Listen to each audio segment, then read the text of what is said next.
that period of time in which we're living in right now, I believe that we are really on the cusp or almost the threshold of moving into that final 7 years, the 70th week of the book of Daniel, the final 7 years to bring that 490-year prophecy to its proper and righteous consummation.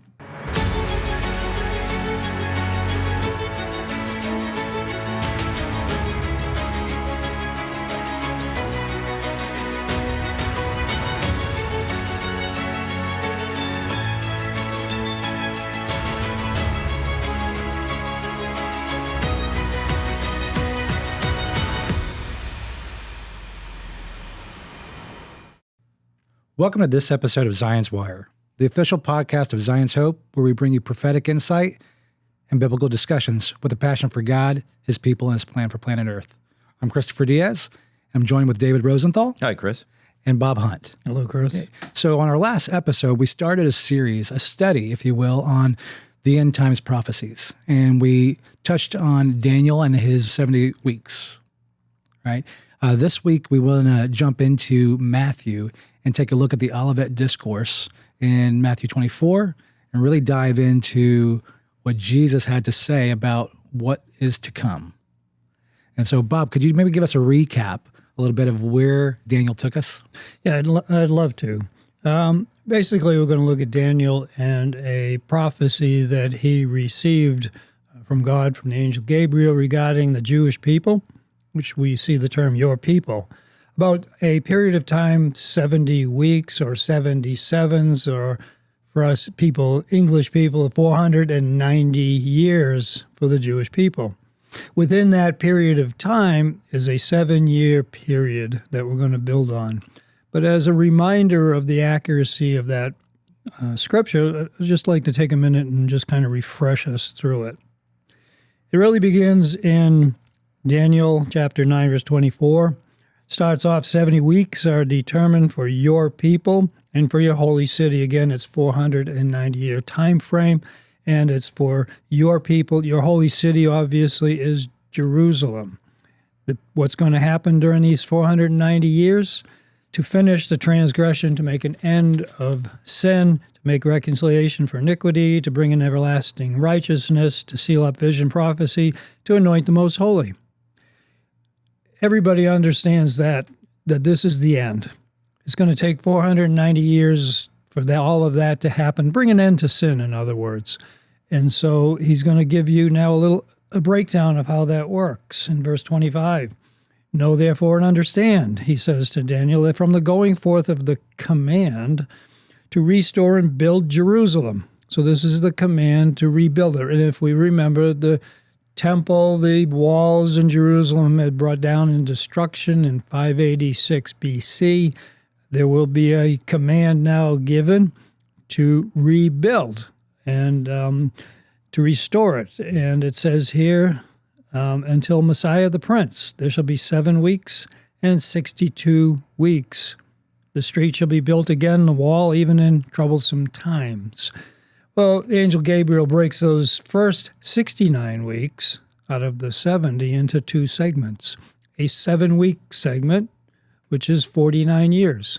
Most take that to mean the period of time it would take to rebuild Jerusalem, including all of the city streets and plazas, and rebuild it. And then he says another 62 weeks to bring us to the point of Messiah, to Christ, is he's our Messiah. He's that prince. So this prophecy brings us from the rebuilding of Jerusalem all the way down and up to and including Jesus Christ, our Messiah, or a total of 483 years. And so there's 7 years left to come. And I want to jump right into those last 7 years. In verse 27 is our foundational verse for everything we're going to talk about. You mentioned Matthew 24. That will build on top of this verse. We'll touch upon Revelation. Again, that will build on this verse. So this verse, as a future 7-year period of time, is so crucial to our understanding. We need to understand that. And it says here in verse 27 of Daniel, then he shall confirm a covenant with many for 1 week. We understand that 1 week to be 7 years in total. And it starts off with confirming a covenant. And we'll get into that a little bit later, but it has a beginning, an agreement that will start this period.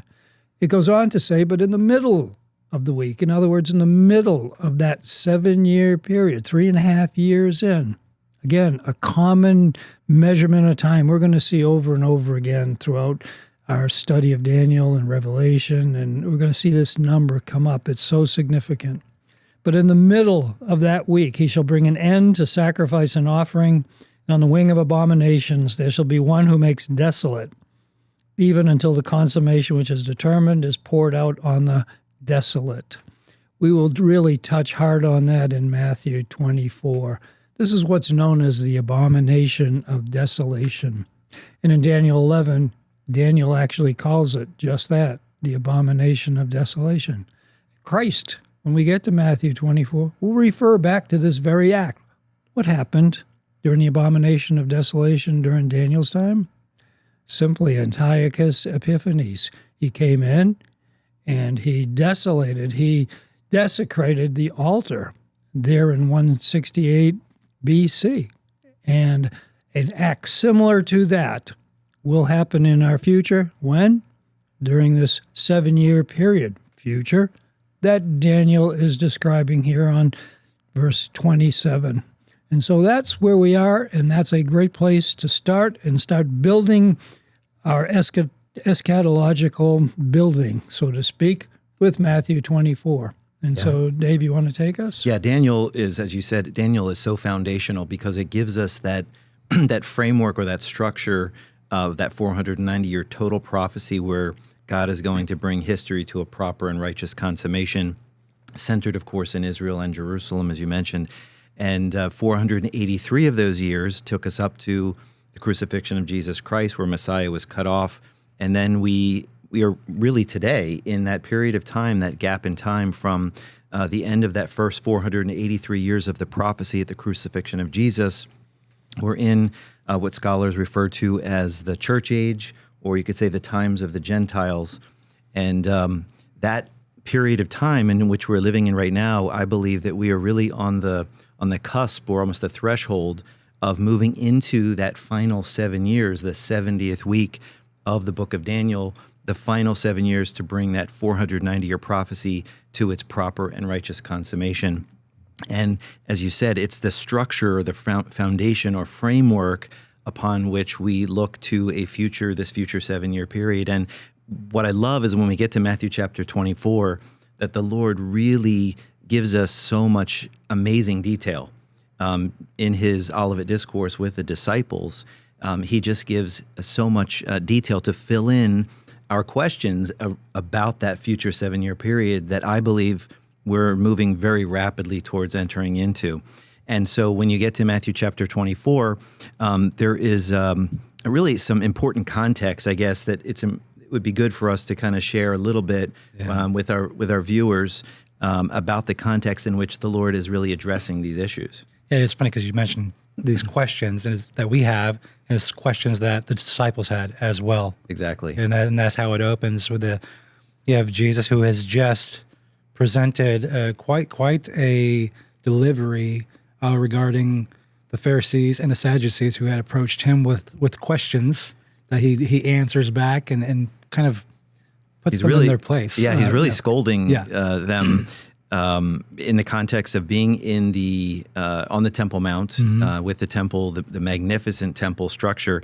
You know, if we go to Matthew chapter 23, in the context, Jesus has really just excoriated the Jewish leadership for that they are blind and they're leading the blind, and they themselves are blind, and he does not have very good things to say about the Jewish leadership and how they're being deceptive, and they look so proper on the outside, but on the inside they're really filthy sepulchers or tombs. But he goes on, and when he gets towards the end of Matthew chapter 23, it really, after reaming the Jewish leadership up one side and down the other, he pours out his heart. And in verse 37 of Matthew 23, he says, "Oh, Jerusalem, Jerusalem, thou that killest the prophets and stonest them which are sent unto thee, how often would I have gathered thy children together, even as a hen gathers her chicks under her wings, lovingly and tenderly and protectively. And he says, and you would not. You wouldn't have me. You rejected me. Now, this doesn't mean that every Jewish person that was living at that time rejected Jesus Christ and who he was and his authority as the Son of God. But as a whole, the Jewish leadership, the nation itself, rejected Jesus Christ and all that he wanted to do for the nation. And he says as a result in verse 38 of Matthew 23, he says, behold, your house is left unto you desolate. Well, in the context, behold your house, your temple. And what he means is your house for God, that dwelling place where, and Israel had the privilege that no other nation on earth had. They had the divine presence living within their midst in that temple, that magnificent structure that was in Israel's midst in Jerusalem. And he says, behold, your house is left unto you desolate. Your temple is left unto you desolate. In other words, the divine presence is gone. The divine presence isn't there. It's not going to be there. And Jesus says, behold, your house or your temple is left unto you desolate. The divine presence is gone. For I say unto you, ye shall not see me henceforth, till ye shall say, blessed is he that comes in the name of the Lord. And he's referring ultimately to his return, his second coming, when a remnant from within Israel will turn and look upon Jesus, whom they had pierced or crucified as a nation, and they will mourn as one who mourns for an only child, because they will recognize who he is, and they will say, please come. Blessed is he who comes in the name of the Lord. So, but until that time, Israel's house, Israel's temple, was going to be left desolate. The divine presence was no longer in their midst, which was the greatest privilege that Israel had, was, again, the divine presence living within their midst in the temple. So in that context, in Matthew chapter 24. Can I just add one thing Absolutely. while we're here? Yeah. I'm always intrigued by that verse 38, left desolate.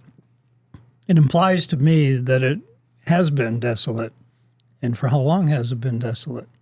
And if I looked at Ezekiel, we see the glory of the Lord.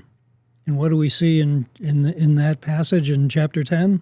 We see the glory of the Lord departing and leaving the temple at that point in time. Ezekiel has that vision.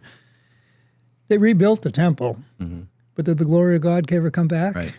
You got to wonder. Based on this verse, I would say no, which means they're just going through the motions of doing what I might call church and the Pharisees. And that may be part of what Christ is doing here as he's, blasting the woes upon the Pharisees and scribes as their leaders, going through the motions of doing what has to be done without having the Lord of all in that facility, in that temple. And so someday he will come back. Yeah. Sadly, he did. Yeah. He was right there.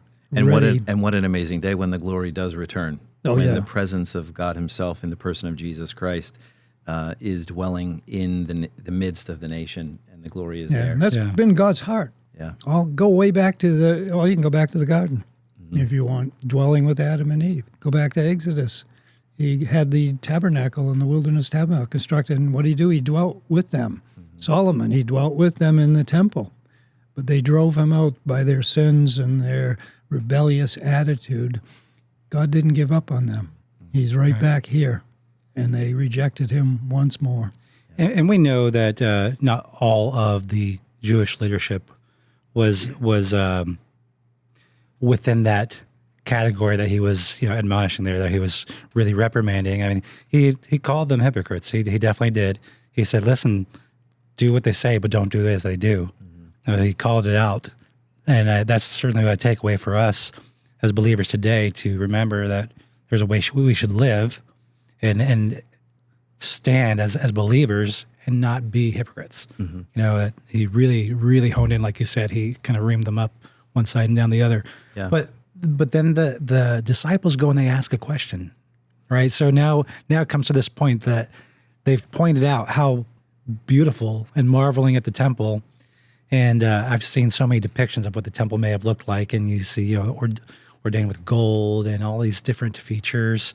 And they're just pointing that out, right? I think it's still finishing construction. There's still some remodeling going on at this point in time. And what does Jesus have to say to them next? Well, you talked about the beauty of the temple. The ancient sages said if you hadn't seen the temple in Jerusalem, you hadn't seen beauty. It was utterly magnificent.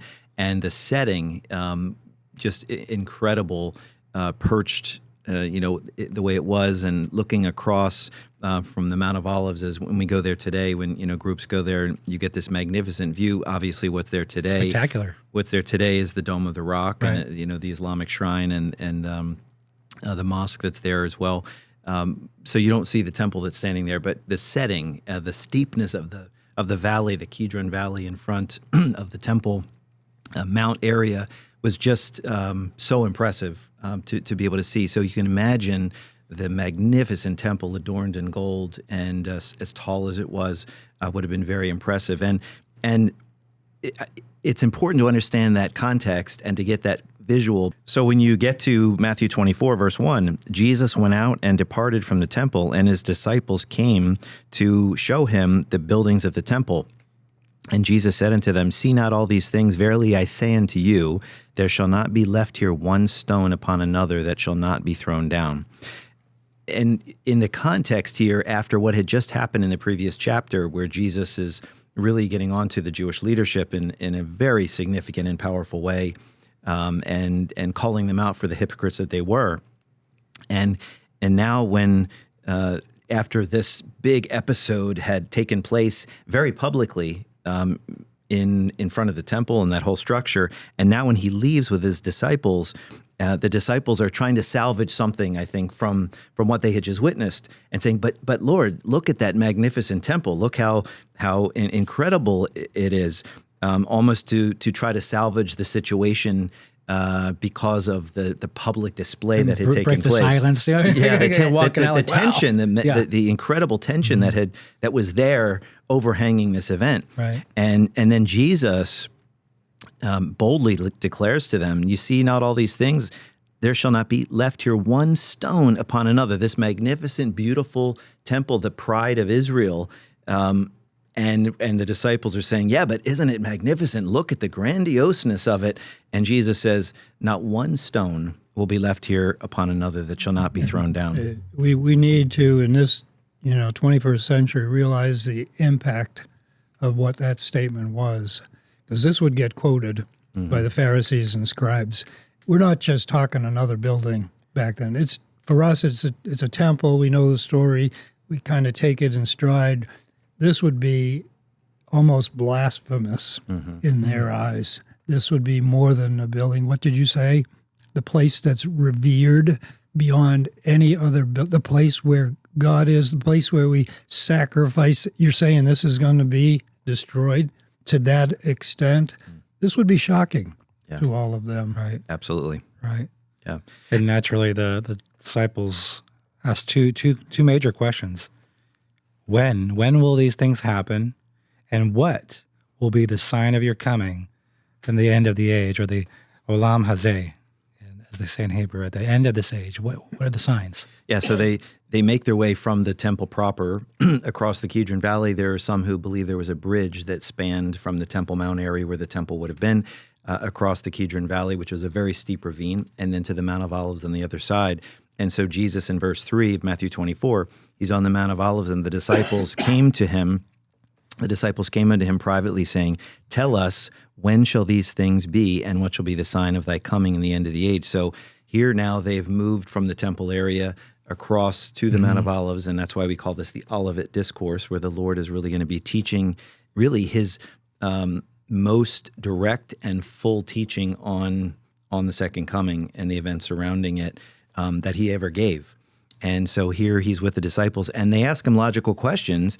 Tell us, when shall these things be? And what's interesting, what shall be the sign of thy coming and the end of the world? And Bob, we had talked earlier that the fact that they asked the question, what shall be the sign of thy coming, clearly indicates that they knew he was going away. Yeah, he's sitting there right in front of them. Yeah.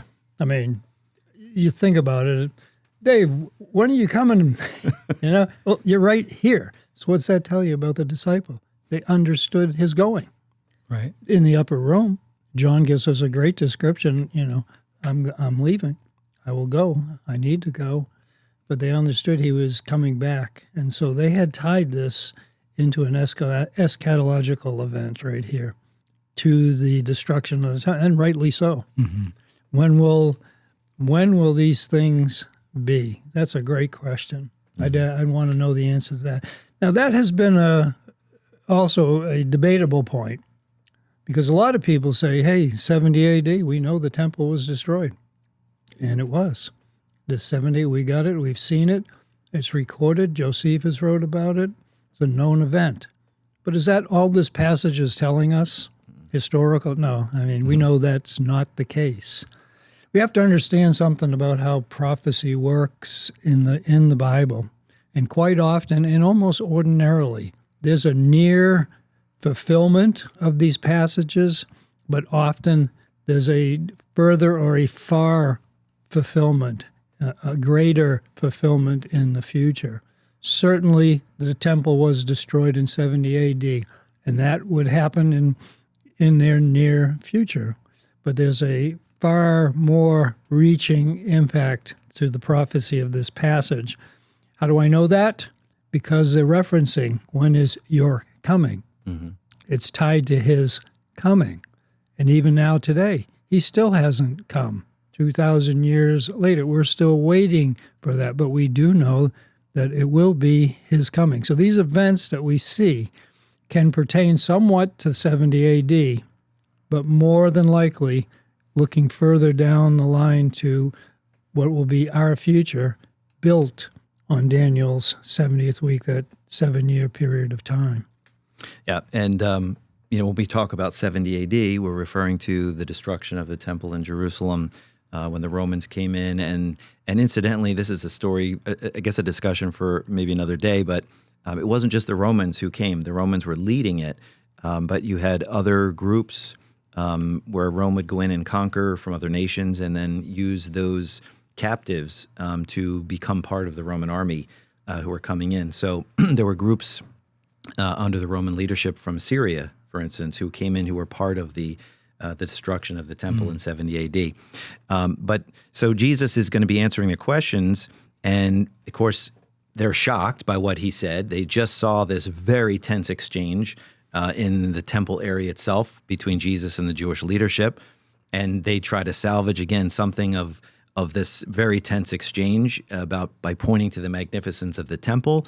And then they go across to the Mount of Olives, and Jesus is saying, hey, you see this? Not one stone will be left upon another.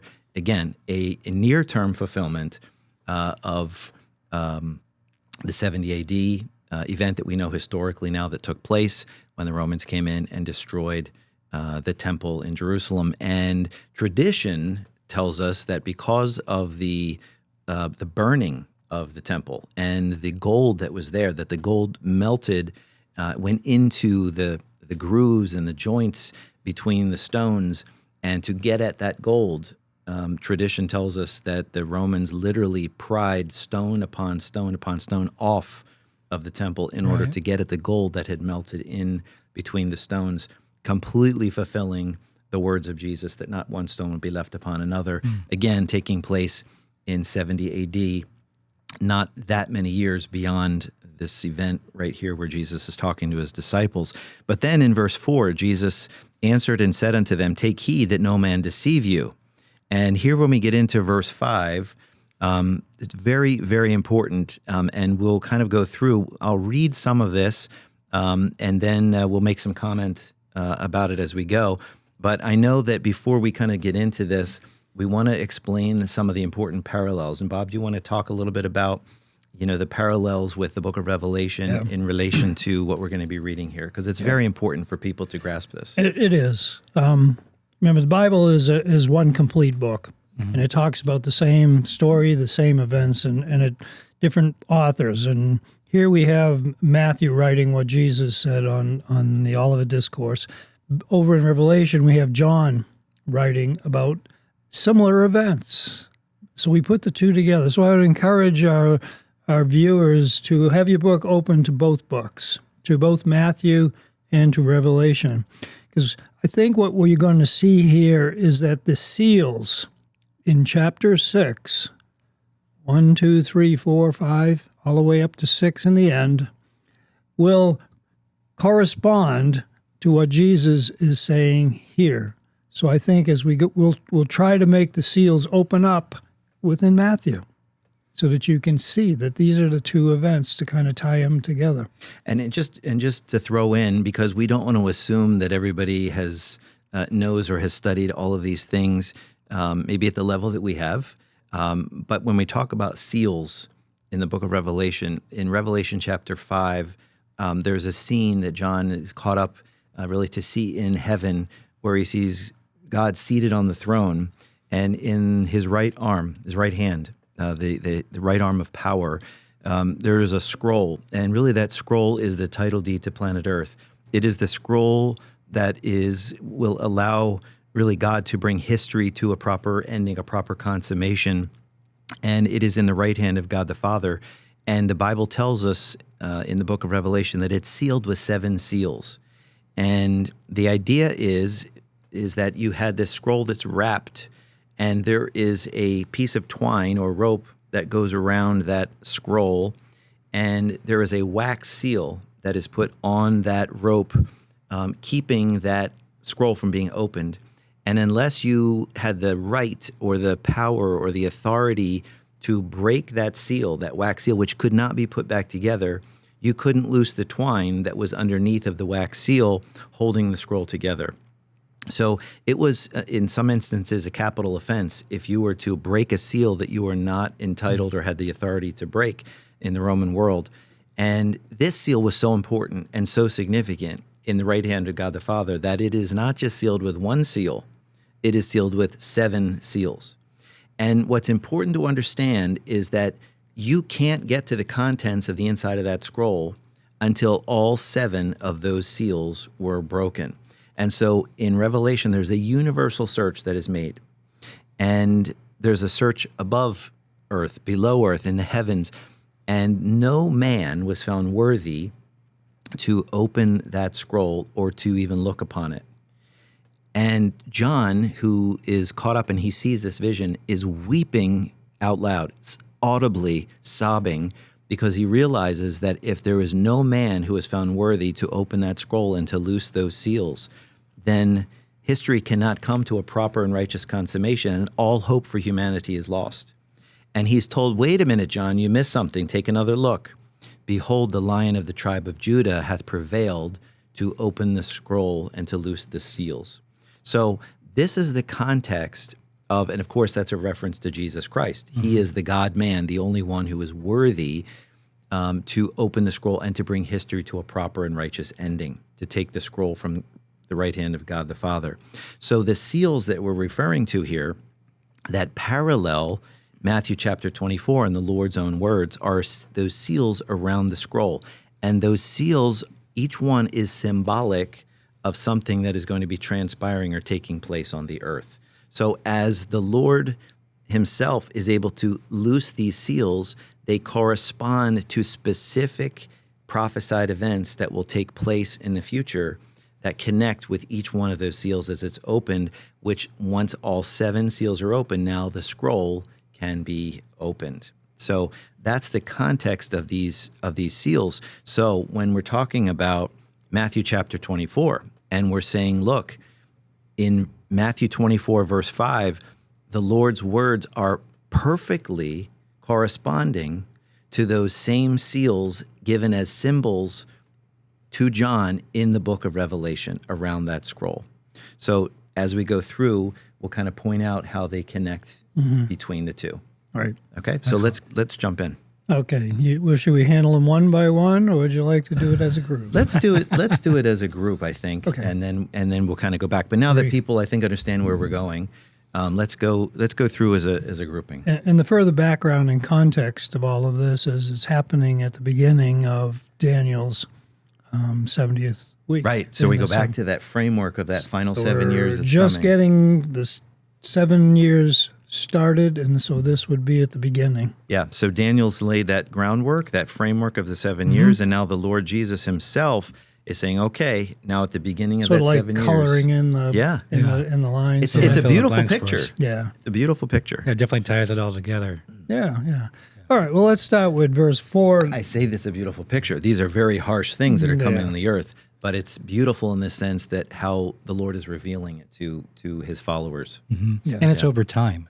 Keeping in mind that, Daniel, you've already talked about how far back Daniel's written, which just points more to how the entirety of Scripture, and you can draw a line through the whole thing and go, here's the path through. This is not like this just happened the other day. Not catching God by surprise. Somehow Daniel just happened to mention these things that Jesus is now talking about hundreds of years later. Right, and it's been a goal. It's been a goal of the entire book to bring us to the point of Revelation and to the consummation of all these things, as Daniel chapter 9 said, to bring an end to sin. Mm-hmm. I mean, that's a good thing. Yeah. And so these are the events that lead to that all happening. Let's begin in verse 4 of Matthew 24. Jesus answered and said to them, he's talking to his disciples, take heed that no one deceives you. Pick up on that word. We'll talk about it in a minute. For many will come in my name, saying, I am the Christ, and will deceive many. And you will hear wars and rumors of wars. See that you are not troubled, for all these things must come to pass, but the end is not yet. For nation will rise against nation, and kingdom against kingdom. And there will be famines, pestilences, and earthquakes in various places. All these are the beginning of sorrows or the beginning of birth pains. I think that's a great place to pause, because we can capture how many seals within that passage? At least four. At least four within those few verses. So I think it would be good now to turn to Revelation and start tying these up to see how the two prophets, John and or in Christ, how they bring it all together. Yeah, if you've got it, go ahead and I have it. I'll go with the first one. Yep. So again, talking about deception. That's how Christ talks it up. He says, take heed for no one deceives you. Well, along comes verse 1 of chapter 6. As Christ opens that first seal. So he breaks the seal, he unrolls it, and here's what happens first. Now I saw when the Lamb opened one of the seals, and I heard one of the four living creatures saying with a voice like thunder, come and see. And I looked, and this is talking about John, who was there up in heaven or in a vision in spirit. Behold, a white horse. He who sat on it had a bow, and a crown was given to him, and he went out conquering and to conquer. And you may look at that and you say, well, I don't see the word deception in there. How do I know that's a deceiver? If you look at it, you'll see that he has a bow. But what you don't see is any arrows or any weapons beyond that. And so what he is doing is going to be deceiving and conquering with his words. And so that'll be the tie back to Matthew as he deceives many. This is an opening, and this is a picture clearly of how the Antichrist will come upon the scene. He initially won't come on the scene with a warlike rant. He'll come on the scene like a peaceful leader, probably world leader. As we know, probably in the Middle East, he will rise up. Daniel calls him the little horn. He will come by deceit. And it also says that in Daniel, by deceit. And the inference with the little horn from Daniel is out of obscurity, and he will grow in his power, and he'll seem to probably have all the answers to solve the issues until he becomes so powerful that no one feels that they can come up against him. Yeah. There's nothing more powerful than conquering with words, and that's exactly what he will do. It's interesting to see other religions tie into this also, because I remember when the Iraq War was happening and Saddam Hussein was in power and battling over there, they had a picture of Saddam Hussein painted on the side of a wall of a building on a white horse. And so this is going beyond what this word says right here, but it also shows the connection to the world. And so there will be a time when this deceiving. Back in Revelation, it says here, he says, I am the Christ. In Matthew. In Matthew. Will he really be saying, I am Jesus Christ? We have to understand what the word means. It means anointed one, perhaps meaning even Savior. The condition of the world when this happens will be in such a shape that the world will be looking for that person to rise up to be that Savior. And he will, in fact, deceive the world into saying, I'm it. I have all the solutions, like you said. I can solve any of the problems. Put your faith in me. And thus he will fulfill Revelation chapter 6, verses 1 through 2 also, by being that deceiver who conquers without a weapon as he rises up. As a counterfeit Messiah. Counterfeit Messiah. Yep. Otherwise known as the Antichrist. Yep. Right. Yeah. All fits. And then do you want to go into the next one, which is war? Yep. And then Matthew 24, verse 6, and ye shall hear of wars and rumors of wars. See that ye be not troubled, for all these things must come to pass, but the end is not yet. And then it goes on, for nation shall rise against nation, and kingdom against kingdom. If we go back to Revelation chapter 6, verse 3, and when he had opened the second seal, I heard the second beast say, come and see. And there went out another horse that was this time red, and power was given to him that sat thereon to take peace from the earth, and they should kill one another. And there was given unto him a great sword. So again, we see the parallel between the wars and rumors of wars, and in Revelation, the horse that was red, he had power to take peace from the earth, to kill one another, and he had a great sword. Yeah. So there's a clear parallel between the two. There is. How will we know? We've always had wars. I've had people pose this question. We've always had wars. How are we going to know when this seal, or will we know that this seal has been broken? And that's a great question. But the wars mentioned in here will be such an extent, such an eschatological event that I think it'll be hard to miss. Sometimes it seems like we're almost there, and I think we are. It's like we go to the brink of worldwide war, because this is peace on the earth, not just the Middle East. I can't say we're having wars and rumors of wars here in the United States, although sometimes it seems that way. But can you imagine every continent having wars and, rumors of wars? Notice it says when you hear.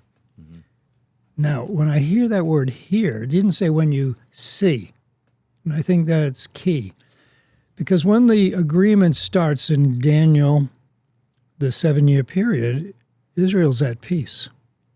There's a covenant being made with the Antichrist, and there's peace right there in the Middle East between the Antichrist and the beast.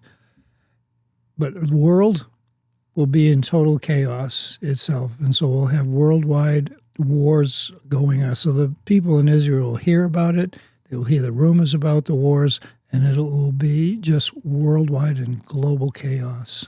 There's clearly going to be, I think, a ramping up of intensity, the intensity level of the rhetoric of what's taking place surrounding Israel. I would say the hottest flames, again, are in the Middle East, and of course the ripple effects are far beyond that, where there's an increasing intensity of war rhetoric. Maybe wars going on in other places, but the talk of war in a significant way, where it is impacting not only the Middle East but the entire earth. Major stuff. Yeah, you notice that in the first seal there was no weapon, a bow without arrows. But here they're given a sword. So that ramping up you spoke of is happening. And so that's what you see is this progression, not only in Matthew, that Christ is telling us, the deception and now the wars, but you're seeing it also here. As we're progressing down that 7-year period of time, we're heading to a boiling over point in the middle, and we'll get to that. So you've gotten to the third seal there now, coming up. Yeah. So why don't you, if you're in Revelation, why don't you read about the third seal, and then we'll go back to Matthew 24. Yeah, when he broke the third seal, I heard the third living being say, "Go." I looked, and there in front of me was a black horse, and its rider held in his hand a pair of scales. Then I heard what sounded like a voice from among the four living beings say, 2 pounds of wheat for a day's wages, 6 pounds of barley for the same price, but don't damage the oil or the wine. What you're seeing is the same progression. You know, what naturally follows wars. I mean, it will destroy the crops, it will destroy the economy, it'll destroy jobs. I mean, look what happened recently in Israel when there was a war. Everyone went off to war. Well, who's minding the shops and business? Nobody. So what happens to the economy? It starts to drag down. And it goes on long enough, there will be hunger. And that's exactly what's happening here. So when you can even see in the Ukraine war, the Russia-Ukraine war, you know, Ukraine is the breadbasket in many respects in terms of, I think, wheat and some other products. So during that Russia-Ukraine war, which is still really ongoing, there was some really severe impact on other nations where Ukrainian wheat or other food exports were either delayed or stopped, and it was impacting other nations in a significant way. So it's clear that when we're talking about these future wars, and specifically in this time period, that there's probably going to be some significant implications that will cause famine as a result, or pestilence as a result. Again, also depending on the type of warfare that is being waged. You know, are you talking about chemical or biological, or just traditional war? In any of those scenarios, you can still have, you know, the resulting famine or pestilence that results from it. Yeah. And I've had people say, hey, how do you know we're not in the seal judgments right now? I mean, well, we're not seeing it on an eschatological, event. We haven't seen wars worldwide to the point that they're creating famines worldwide.